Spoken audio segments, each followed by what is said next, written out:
We are also going to hear from one of the leading voices of addictions and recovery in the magazine world. So tonight I would like to bring on my guests, Dr. Vera Tarman, who is the medical director at Renascent, and Dee Christensen, who is the editor-in-chief of Recovery Wire magazine. Welcome to the show, ladies. Thank you.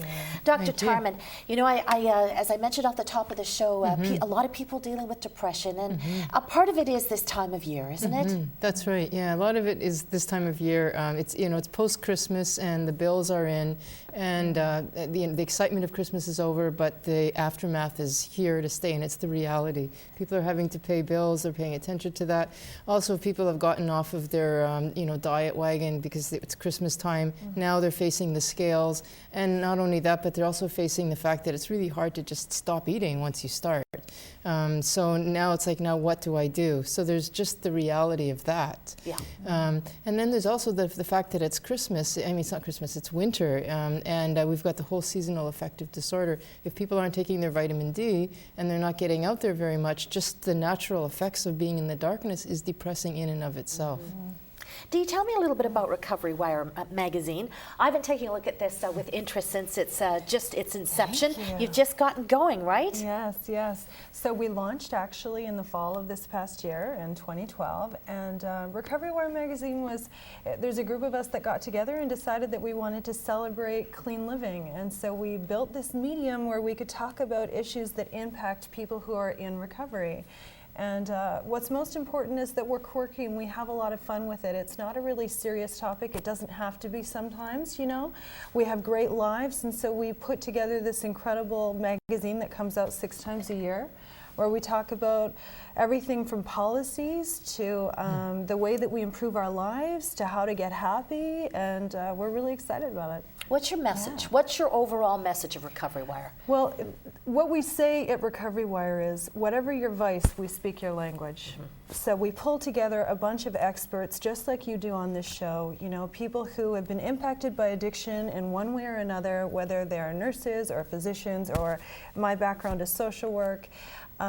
We pulled together people who were friends of people who were addicts or alcoholics, and we talk about every kind of addiction you can think of, and we have a lot of fun with it. But what we want to do is just unite the broader community, you know, to have happier lives and to know you're not alone and to know that we're around the world. And that sobriety can be is a very good place to be. Yeah. Because one of the things that we see in addiction, in the addiction field, is a lot of focus on the addiction and not a lot of focus on the joy of recovery. Absolutely. Which is what your magazine celebrates. Yeah, absolutely. You know, usually I love to sit and talk and we introduce everybody and get going. We've got a couple of interesting things to tell you about, some things from Dee's work here, and she also is dealing with depression in her magazine this month. But you know what, our phones are ringing, so let's go directly. Let's answer this phone call. Let's get going. Maggie, let's call in. Let's go to our first caller on line 1. Maggie's calling in from Hamilton tonight. Hi there, Maggie. You're live on our show. Have you got a question for us or a comment? Yes, I do. Go ahead. Well, I'd like to ask a question and give my how I feel and see if that adds up. I'd like to know, what are the signs of depression, and what happened with me this Christmas was a really bad Christmas. Had 2 close family members pass away, had one family member go missing, and from another country, and we didn't know for almost 30 days where that individual was. And then I received a letter to which was added to really depression, I guess. I was crying. I couldn't stop crying. Every time I thought about the situation, I felt like I had no hope. And I know I have hope in Christ, but in this situation, I knew I was right, but the letter, and I was told by a government official that it would be to my favor. Then I get a letter that it's not to my favor. I didn't know where to go, and I couldn't go anywhere. It was Christmas. Everything was closed. Nobody could give me advice, and I just wanted to cry and never stop crying. And so I was wondering, is that depression? Yeah, Maggie, this is a great question. I'm so glad you picked up the phone tonight and started it off. Dr. Tarman, go ahead. Talk to Maggie about what the signs are. Yeah, well, Maggie, what you're describing right there, I mean, those are reasons to be down and discouraged and depressed. And if from a sort of clinical point of view, we would call that reactive depression. You're responding very appropriately to depressing circumstances. You've had 3 events. You've had this letter. You had a death. And you mentioned something else. I mean, those are all reasons to be depressed. The clinical signs of depression, if we were to try to diagnose depression, they would be questions like, is the mood that you're feeling one where you have you just have no interest in things that normally would interest you? Like if somebody comes over to visit, or you want food that you usually like, you don't have any interest in. So lack of interest in things. Difficulty in sleeping or sleeping too much is another symptom of depression. If you find that you're sleeping all the time when you normally don't, or you can't sleep, especially you wake up in the middle of the night or early morning, that's another thing. Not being able to take sustenance from another person is another symptom of depression. Having no appetite is another symptom of depression. So those would be sort of clinical things that we would look at. But oftentimes people now just talk about their mood as being low, and just not being able to be interested in things is what we often look at. But that's when we make a diagnosis of depression, it's often because a person has those symptoms without an actual reason for that depression. But you've just given me 3 solid reasons. So I'm not sure that based on what you've just told me, you're depressed per se, although you're reacting very appropriately to a very depressing circumstance. Would it be best for Maggie to visit her doctor? Yeah, that would be most appropriate, because your doctor will know you and will know also any other circumstances, and will also be able to follow. Because the other thing we talk about with those symptoms is it's not just a one-time thing, but it's over a period of time, like it's over a period of 2 weeks or 3 months if you continue to have those symptoms. So if you're really concerned about it, see your doctor for sure. Yeah. Maggie, thanks so much for calling in tonight. We're going to take our first break, but when we come back, we have got the top 10 ways to get happy, and that's coming from Recovery Wire magazine. We will also be taking more of your phone calls. Dr. Vera Tarman and Dee Christensen are our guests tonight. We will be right back.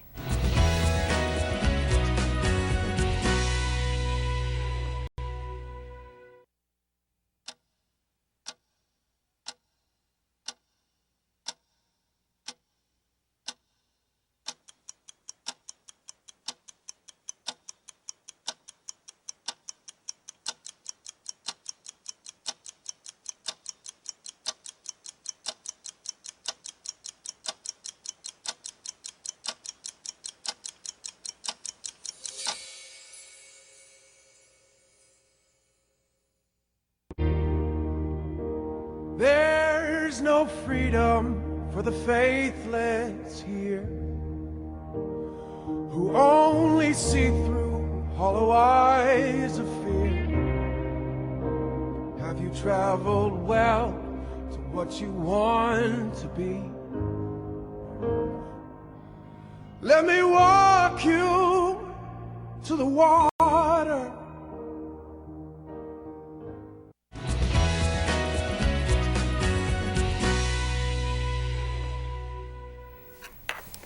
Welcome back to Living Clean, Living Well, everybody. I'm Teresa Cruz, your host tonight. Dr. Vera Tarman from Renaissance, the wonderful medical director there, is joining us tonight, along with Dee Christensen from Recovery Wire magazine.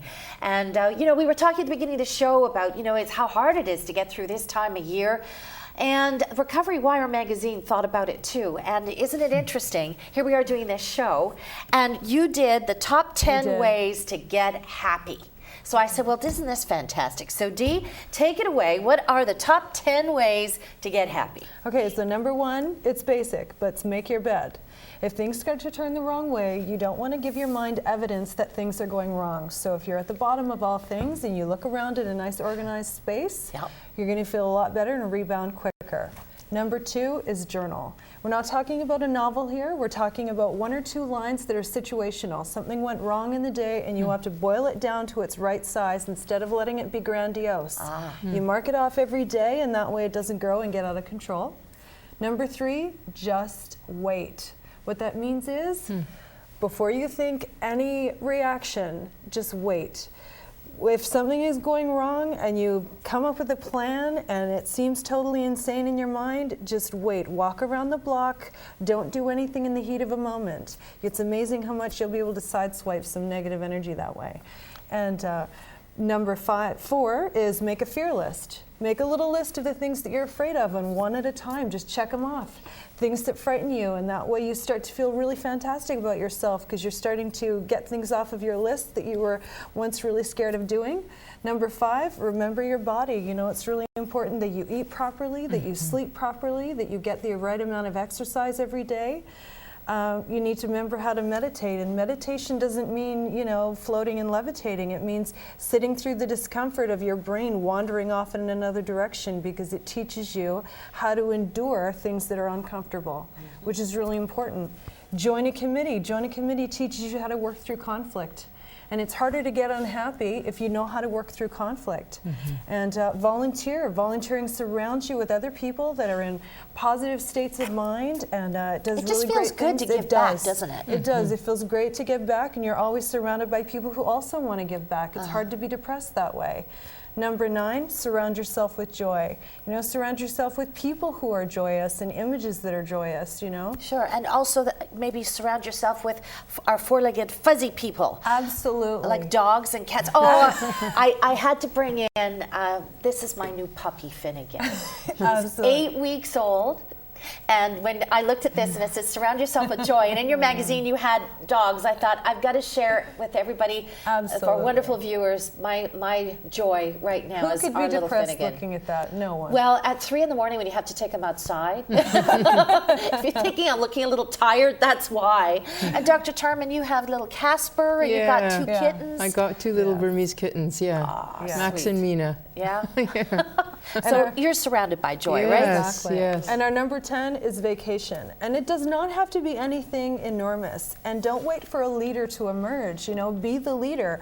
Plan a little camping trip and get $15 per person and do carpooling. It doesn't, but having something to look forward to, even if it's 6 months down the road, it's really a lot more optimistic to endure anything that could be uncomfortable if you have something exciting to look forward to, even if it's a weekend away to a small town, you know? Sometimes those 2-3 day trips can work wonders. They don't have to be a week to 2 weeks, you know? Absolutely, yeah. So how did you folks at Recovery Wire magazine come up with the ideas to get happy? Well, a lot of us are in recovery ourselves. I'm in recovery myself, and there's a group of us that are in recovery, and we literally compared notes. All the happiest people in recovery that we know, what are we doing? Like, what is it that sets us apart from the people who seem to be struggling more?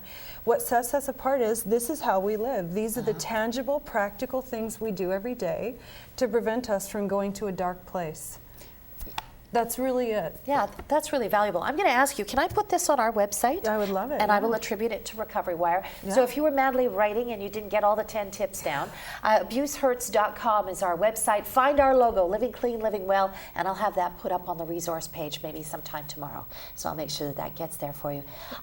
That's the personal side of things. From a medical point of view, Dr. Tarman, in battling depression and you know, fighting triggers, things like that, from a medical point of view, can you speak to that for us? I just want to validate this from a medical or even scientific point of view, because one of the things about the suggestions that Dee has in this magazine are they all are fundamentally neurochemical boosts. And when you're in recovery, one of the things that happens is that you know, you've been depending on an artificial way of getting those neurochemicals. And so now what we're asking people to do in recovery is put away those artificial boosts and now try to find natural boosts.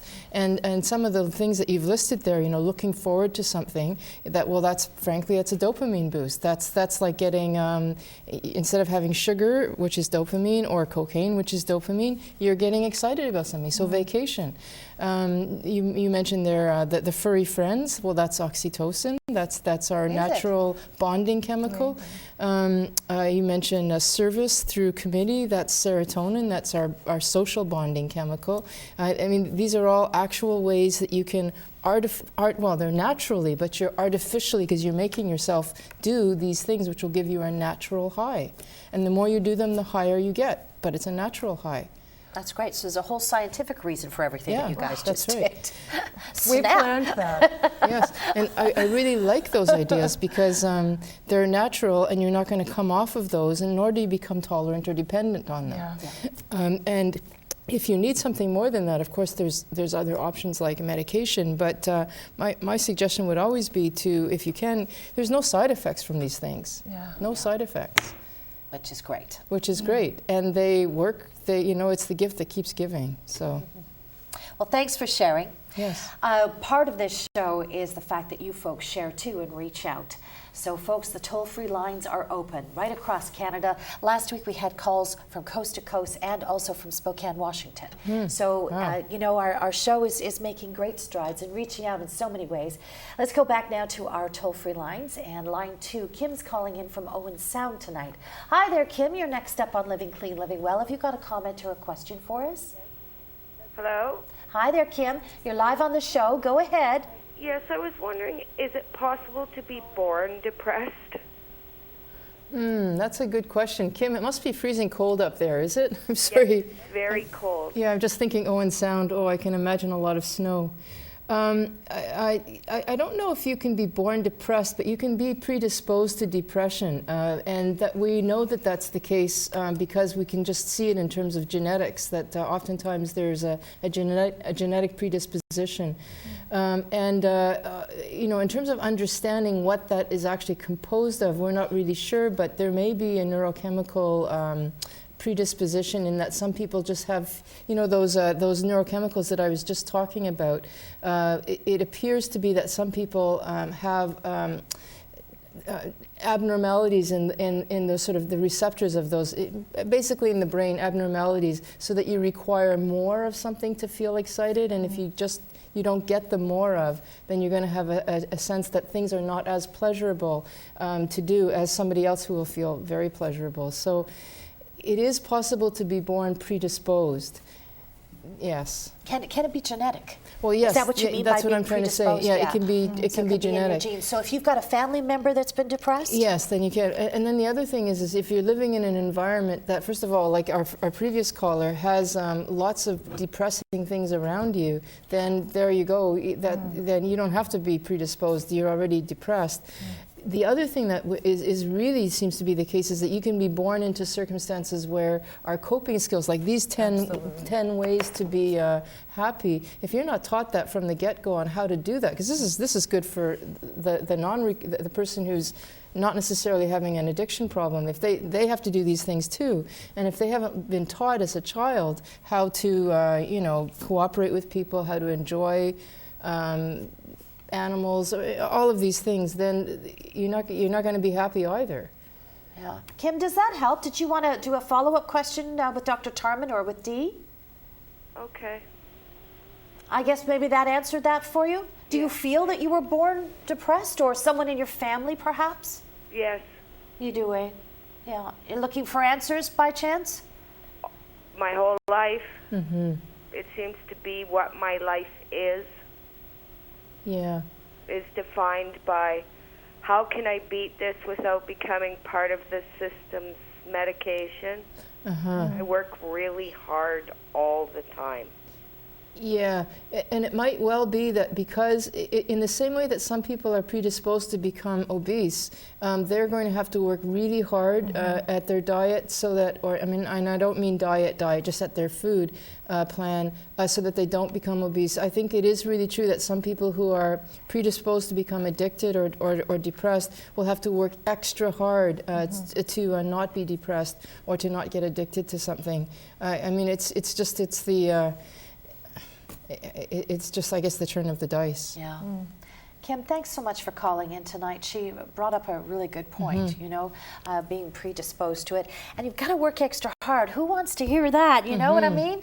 But the good news is, and Dee, you can probably respond to this, is the good news is that you can be predisposed to something like addiction, and that's bad, but it also gives you gifts that you may not discover until you're in recovery. And you mentioned this earlier, if you wanted to address that. Like, what are some of the gifts that you can have? Absolutely. In order to, whether whether you're dealing with depression or addiction, you know, when you look at all of the character traits that it takes to be an addict, you have to have a sense of fortitude and commitment. You have to have a sense, like there are certain traits. It's not easy being an addict. It's not easy being an alcoholic. Like it actually takes a tremendous amount of work and commitment at it. It's an exhausting thing. And smarts. Right? It Yeah. really does. So every tool is a weapon if you hold it right. And when you turn those character traits around and start using them in more functional ways, like it's no accident that addicts and alcoholics are some of the most fascinating people on the planet.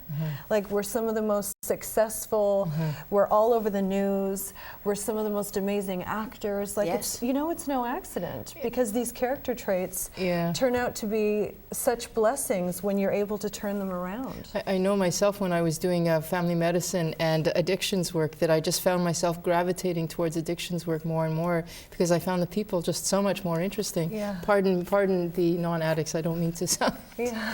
so negative, but but you're right. I found it. Yeah. I just found it always really intriguing. Even the techniques. It's like, wow, well, that's a good one. Yeah. You know. That's one of your messages in Recovery Wire magazine, Yeah. isn't it? It is. It is. Just we don't see addiction necessarily as the point. It was simply a sidestepping of a list of character traits that we were granted. You know, we were given these incredible abilities, and addiction was one of the ways that it went in the wrong direction, perhaps. But perhaps we were meant for great things, and that's why we were given these abilities. And addiction is just, you know, it's sort of one side of the polarity. But when you suddenly then start living clean, it's like, wow, you take these amazing character traits in a clean person and the strides we can make. Yeah. So it's fascinating how so many people who are living clean initially think they're capable of so little. And yet when we look back to our worst days using, what we were able to endure to perpetuate that cycle was astronomical. So we can actually endure a tremendous amount. When we start to understand that, when we're living clean, it's extraordinary. That shocked me when you made that statement that addicts feel that they're capable of not doing very much. Yeah. That Yeah. shocked me. Why is that stigma placed on them, and why do they accept that? Yeah. Well, Some. I think that a lot of us have propensity for black and white thinking, for one thing. And we also, you know, when you're at the bottom of all things, the only luxuries you afford your imagination are so grandiose that you don't actually, you know, give yourself a pat on the back for small successes. And so, you know, if you plan on running the world and you're an active alcoholic, or you plan on getting a PhD, and you have to enjoy the small successes in order to start to feel successful. And so when you don't know that and you plan something so large, then you end up feeling you can't do anything. And so we developed some of these things so that we could create practical, tangible ways to like those of us that are happy and living great, it's because we enjoy the everyday successes. We really do. We plan little achievable goals, and we enjoy our lives. Yeah, it's a very practical program. Yeah. Recovery or successful is. recovery is, and that's really important. It's not about theory. I just wanted to sort of tag on to what you said about. You can even say that about people who are depressed. You know, you're talking about the Absolutely. strengths of the addict. Well, the strengths of the depressed person, if they survive the depression, people who are depressed when they're not depressed per se are usually much more sensitive to other people. They're much more empathic. They tend to be more creative than the super optimistic person. They tend to be more realistic than the super optimistic person. So, I mean, they have strengths that the person who's happy all the time doesn't have. And I don't think we give enough credit to that because it's a burden to carry depression, as it is with addiction. Yeah. But if you can get on the other side, you've got some great skills and qualities too. And to celebrate yourself and what you're capable of. Yes. Yeah. Yes. And I love how we're seeing it on the positive side. Yeah. That's great. Yeah. On that note, we're going to take another break here on Living Clean, Living Well. But when we come back, more from my guests tonight, Dr. Vera Tarman and Dee Christensen. Fast break. Stick around.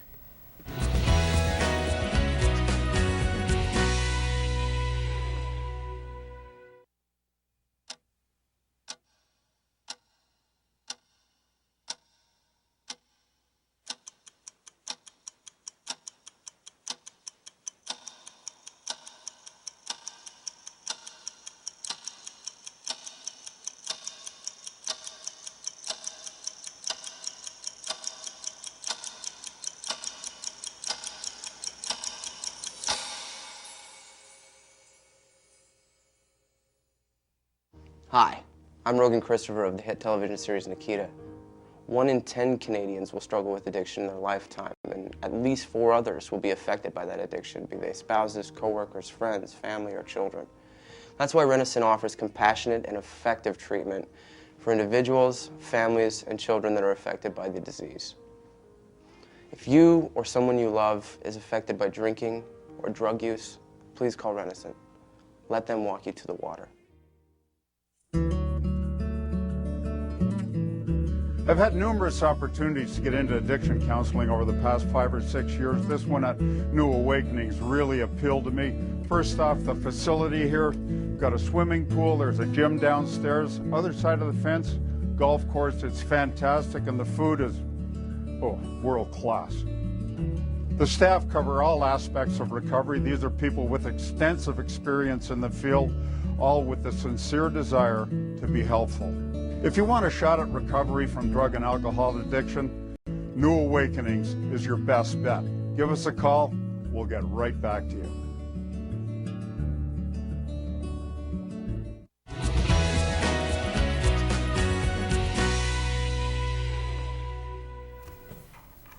Welcome back, everyone. Tonight we are keeping a line of conversation going that we have been dealing with for the past month or so. You know, it's a real tough time of year. Let's face it, we're in the darkness of winter in more ways than one. There's not a lot of sunshine out there. And plus, I mean, winter sometimes has its challenges. It's beautiful in its own way, so we'll find the positives in that. But also, it's a tough time to get through. It's, you know, we've got the post-holiday letdown. And we've been listening to you about the things that you're going through right now.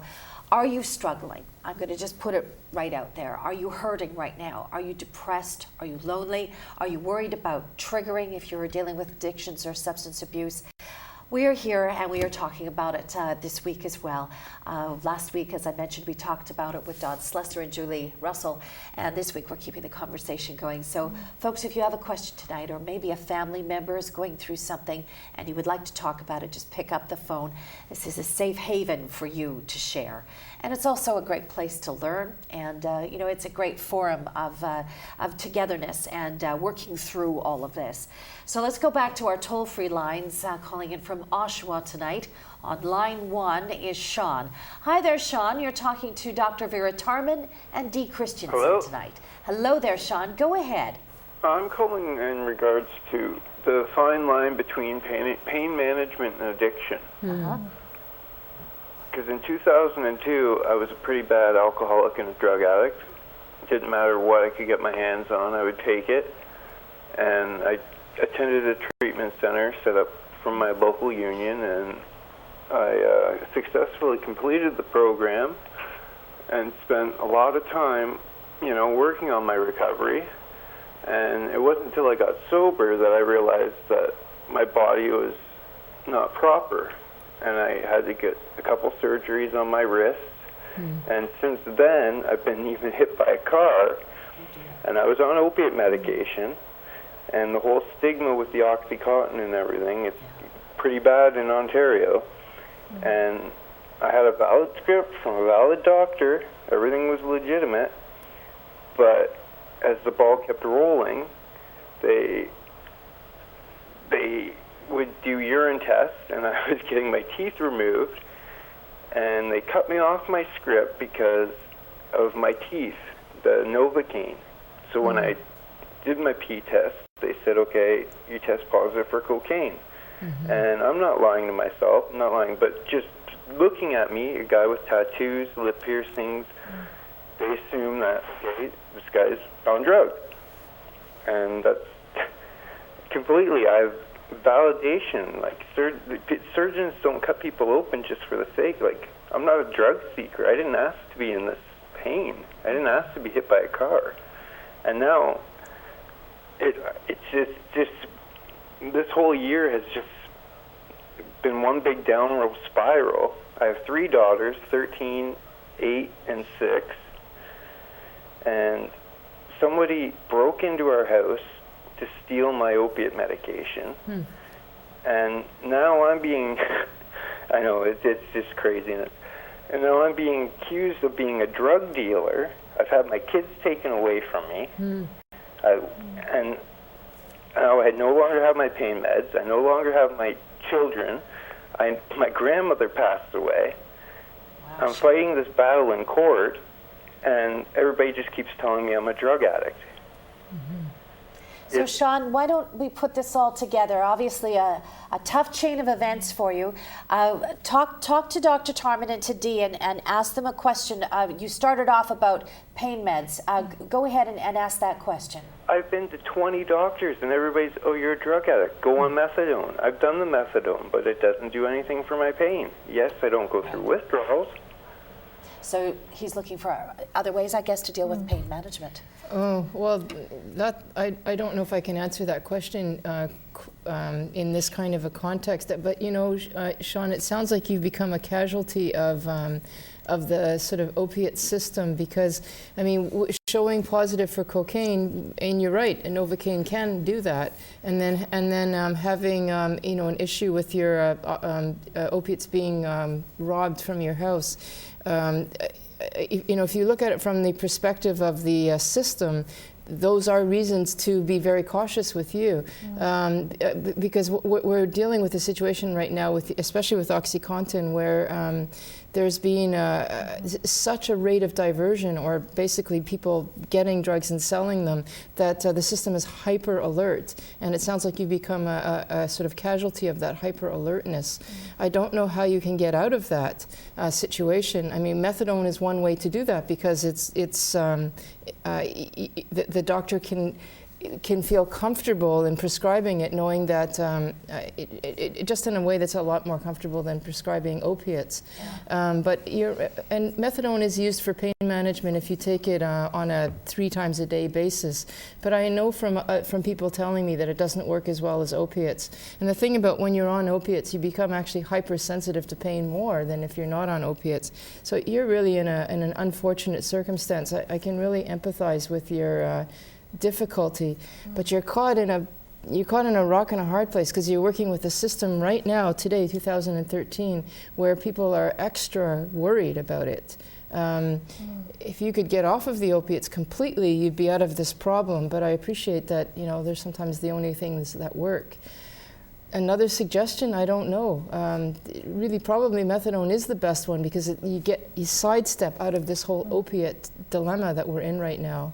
Yeah, opiate dilemma, that's a great way of putting it. Yeah. Dee, I want to get to some other phone calls, but I've seen you engaged in this conversation. Did you want to add anything that you folks have found out at Recovery Wire about opiates? Well, you know, I empathize. As someone who's a recovering addict myself, I empathize because I know what it is to be sober, and I had an operation in recovery and I was given a medication. And I remember actually calling friends because I was uncomfortable about how much I enjoyed it. And although I was following the script, I still am an addict, and although I was doing everything right and I wasn't technically doing anything wrong, I felt guilty because I enjoyed it. I am an addict, and that's how I'm hardwired. But I think the addiction piece is I had to stop and question how much of the obsession of the mind, and anyone who's an active addict knows what I'm talking about, there is an obsession of the mind that goes with active addiction. If what you're participating in reignites that obsession of the mind, what time is it? When can I take my next pill? How much pills do I have left? That obsession, if it reignites that obsession, how much is the pain worth? You know, that's really, as an addict, that would be my input. Good insight. Thank you very much. The other thing is just to say that in this issue of Recovery Wire, there is actually an article on OxyContin and the Oxy Neo solution. You wrote that? Yes, I did. I had a look at that before we went pitching. to air. How do people get a copy of your magazine? They can go onto our website, and anyone in Canada can get a free copy. Really? Yeah. Wow. It's a free hard copy. We do everything we can. We sell ad space so that we can keep the copies going free across Canada for everybody. There you go, folks. And we've got that information on the screen for you right now. Okay, let's go to our next caller, line 4, and Louise is calling in from Richmond Hill tonight. Hi there, Louise. You're live on our show tonight. Go ahead. Hello? Hi. Go ahead, Louise. Hello? Yes, Louise. Can you hear us okay? Yeah. Go ahead. You're live with Dr. Vera Tarman and Dee Christensen. Go ahead. Louise, are you there, dear? Hello? Yes, Louise, go ahead and ask your question, please. It's very hard. Do you have your television set on right now? I can't hear you. Okay, sweetie. If you have your TV on, turn the sound down, okay? And I'll turn it off. That would be good. There, now just talk to us on the phone. And I'll put the sound down on the TV. Yes, please do. Okay, Louise. Yeah. Louise, please ask your question. You're live on the air. Go ahead, Louise. 1 minute. All right, Louise, I'm going to come back to you. Let's go now to line 3. We're going to go to line 3, and Joanne is calling in from Timmins. Hi there, Joanne. Have you got a question for my guest this evening? Yes. Hello? Hi there, Joanne. Go ahead. Okay, yes. My question is, I've been on antidepressants since 2007, and I can't hear you. Am I still on there? Yes, you are. Go ahead, Joanne.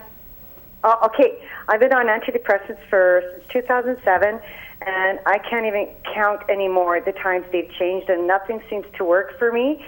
And now I'm at a point where I'm so isolated. Like, I have disabilities. I don't even have the energy anymore to just keep going up there. And I've recently had a doctor. I used to go to the No Family Clinic. So it's like he doesn't really know me either. And it's just causing a lot of problems because it's like I'm losing myself more and more now. I just don't know what to do. And I'm tired. I slept 20 hours nonstop one time. That's all I do. I get up, go to the washroom, take out my little dog, and go back to bed. Like, that's what I've been doing since September. Okay. Well, Joanne, can I take that one? Joanne, there's already 2 things I heard there, which are depression making. I mean, Dee's given a wonderful list on how to fight addiction and also how to fight depression, which I would really encourage you to look at. But so the 2 things that you've told me is that you're isolated. Yeah. And if there's nothing better to make a person depressed, it's to become isolated. Isolation is we are social animals right down to the bone. And even just saying hello to your postman, saying hello to your Starbucks barista is better than being totally isolated. So if there's nothing else, recovery is a program of action. If there's nothing else, it's forcing yourself to go out and say hello to somebody. It's number 1. I'm going to let you take it from there in a sec, Dee. The other thing is you said that you sleep a lot, and yet that's another thing. We absolutely need to sleep maybe 6 to 8 hours a night, but sleeping more than that is another way to get depressed. Their studies have shown that prolonged sleeping leads to depression in the same way that not getting enough sleep does. So again, a program of practical recovery. Don't let yourself sleep that much. Force yourself to get up in the morning. Dee, do you want to add anything else? I would just add that, when you're trying to break a bad habit, just to remember that whatever decision you're about to make, if it lets you feel comfortable and safe, I can almost assure you you're going in the wrong direction. That in the very beginning, all of the decisions that are uncomfortable, like I don't want to get out of bed, you got to get out of bed, and I still really struggle with darkness sometimes. And so when I feel it coming on, I make a list. And that might sound crazy, but I make a list. Tomorrow morning, I'm going to get out of bed. I'm going to force myself to have breakfast. I'm going to do a 30-minute walk today. I'm going to read a book tomorrow that inspires me for at least 15 minutes. I literally write this goofy list, and then the next day I actually cross things off on the list. And it's an esteemable act, it boosts your confidence. It doesn't have to be comfortable, but you do have to do it until it becomes comfortable. You were talking about those small successes. Yeah. It's so important, right? It's really huge. Why don't you explain that, small successes, and celebrating them? The small successes, you don't become part of the bigger picture until you actually piecemeal together. Like, these tiny little successes eventually are like this patchwork of a whole life. So when you imagine, I don't know that I can, you're sitting in a spot where you think, I don't know that I can do this for a month, for a year. But when you imagine, it's just a Monday. You don't have to do it the rest of your life. It's just a Monday. What am I going to do on a Monday morning? And you know, when you look at this very moment, what am I going to do to make a difference in this moment? And you break it down, and that is tangible and that is possible. You know, and for me, I always write a list. I literally have Post-it notes when especially when the seasons change and it starts getting darker, and I have little Post-it notes that I cross off. And it feels fantastic, you know, every night you cross these things off on the list. I have a stack of books beside my bed, of books that inspire me, like A Long Walk to Freedom by Nelson Mandela, like books of people that did magical things that inspire me. Yeah. Right? You surround yourself with that, and it's just like little tiny moments you piece together to become your life. Right? And can I just take it from there? Yeah. And again, I want to just bring it back to the science. Like what you're talking about are daily activities which give a neurochemical boost of serotonin and dopamine. And you know, and the thing I was saying earlier is you don't become dependent or tolerant on these things, and there's no side effects. But you take medications which help. But you Joanne, have already mentioned that you've been on meds and you've tried them and you've gone from one to another to another. And my sense is that they probably worked for a while and then they stopped working, because one of the things about medication is that you do become tolerant at a certain point and need to switch or have an increase. You don't need to with these natural attempts. So I'm not saying that you shouldn't go on medication, but I'm going to suggest that on top of doing what you're doing, follow some kind of a plan, a practical plan which will give you your natural antidepressant capability, and you have to do it on a daily basis. Yeah. Great insight. And on that note, we're going to take another break. When we come back, more of your phone calls and more thoughts from Vera and also from Dee. Short break, we'll be right back.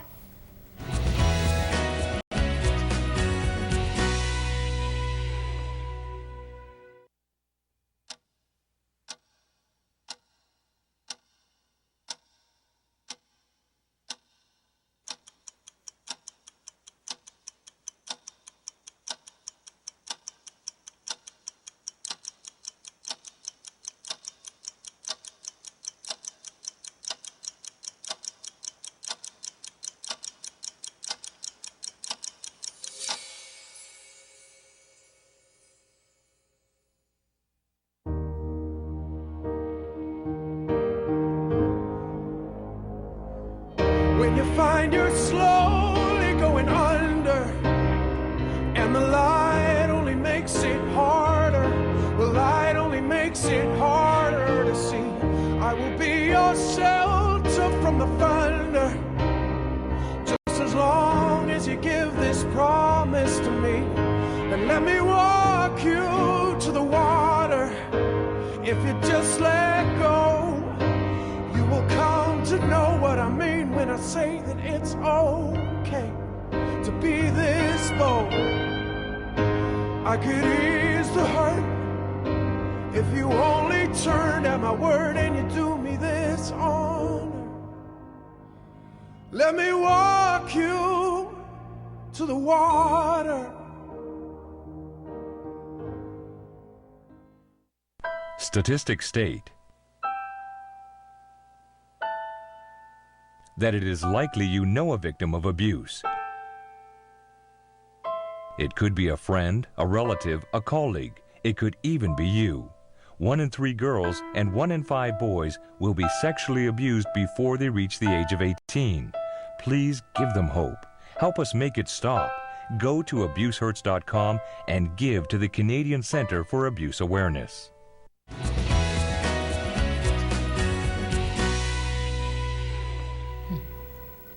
Welcome back to the show, everybody. Glad that you're calling in tonight. Our toll-free lines are open for you, and I'm going to tell you a little trick about TV and radio when you're dealing with talk shows.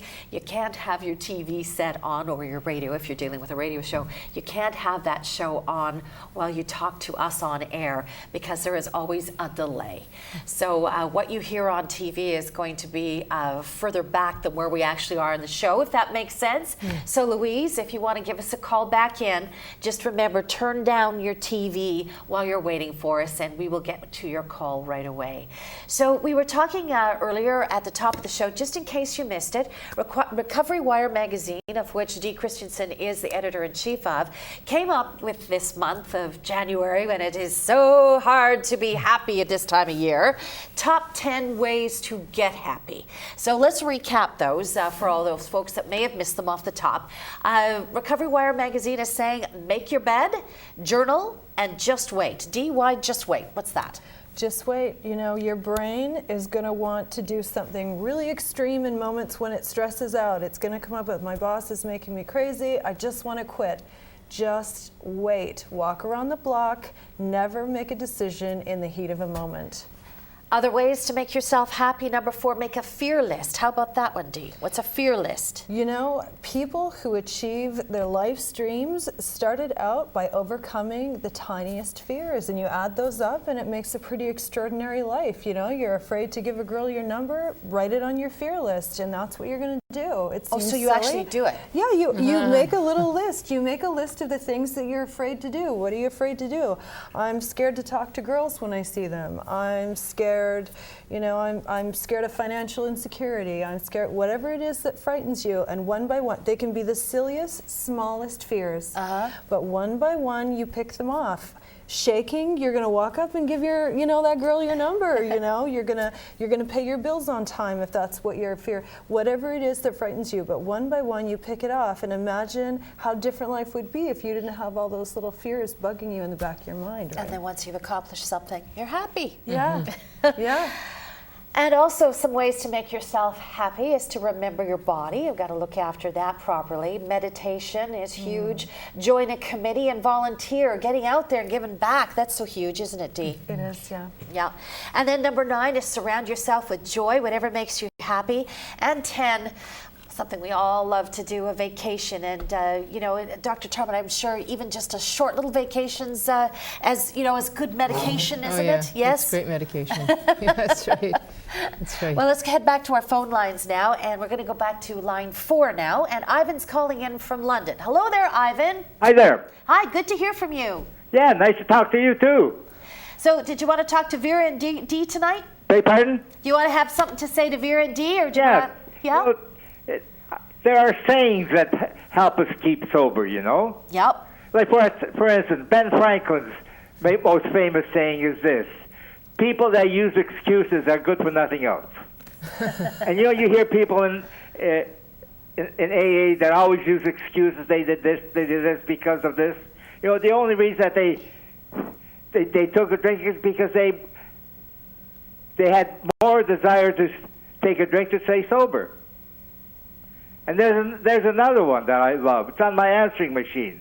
It is far better to be prepared and not have an opportunity than to have an opportunity and not be prepared. Yeah, that's a good one. Yeah. That's a good one. Ivan, how many years in recovery for you? It's, well, I celebrated my 60th Christmas and New Year's. I thought so. Wow. Way to go, Ivan. Wow. 60 years. Sobriety. I wake up in the morning, and I tell you what I do. Would you like to hear Do you make your bed? A formula that'll give you a great day every day of your life? Sure. Tell us your formula. Okay, then here's the formula. It's called the toast formula. As soon as you wake up, you sit up in bed. You throw your blankets aside. You take a look at your toes. And if you can get them to wiggle, just have yourself a great day. Good one. That's a good one. Right. Ivan, always a joy to talk to you. Thank you so much for calling in tonight, and congratulations on 60 years of recovery. That man's doing a lot of things right.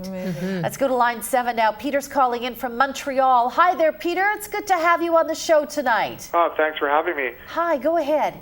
Well, I want to congratulate Ivan on his sobriety. Yes. Yeah. That's a big choice. I haven't gone to any meetings lately or anything like that. I'm still using, and it's tough when you're living in Montreal because there's a lot of hot women around, and it's tough because when you use a lot of narcotics, and I drink 18 beers a day at least, and you use all sorts of narcotics depending on what fancies you. And people become sex addicts, like Charlie Sheen, or I could bang off 18 beers no problem, and you can get a couple grams of cocaine, and it's like nothing. So basically, I'm calling in. I just need some guidance because it's tough. It's tough to live in a world where it's filled with drugs and narcotics and mafia people, and there's drugs at my doorstep every day. Yeah. You know what, Peter? You took the first step by calling in tonight. I'm so glad that you did. I'm glad that you have found our show. Dee, do you want to start off? Just looking for some guidance. Absolutely. You know, for one thing, I can relate, and I'm really glad that you called in. You're certainly not alone. There are people all around the planet who know what it is to live the way that you're living now, and you know, this is one of the hardest parts. But you do have to be willing to go through the discomfort. You know, I'm sure that you've tried to get clean before. Is that right? Never tried, no. You've never tried, okay. Well, you know, one of the first things that I would say it's important to do is to stop recreating the scene of your crime. And for me, what that means is, however my life is when I'm using, I cannot create that crime if I want to get clean. So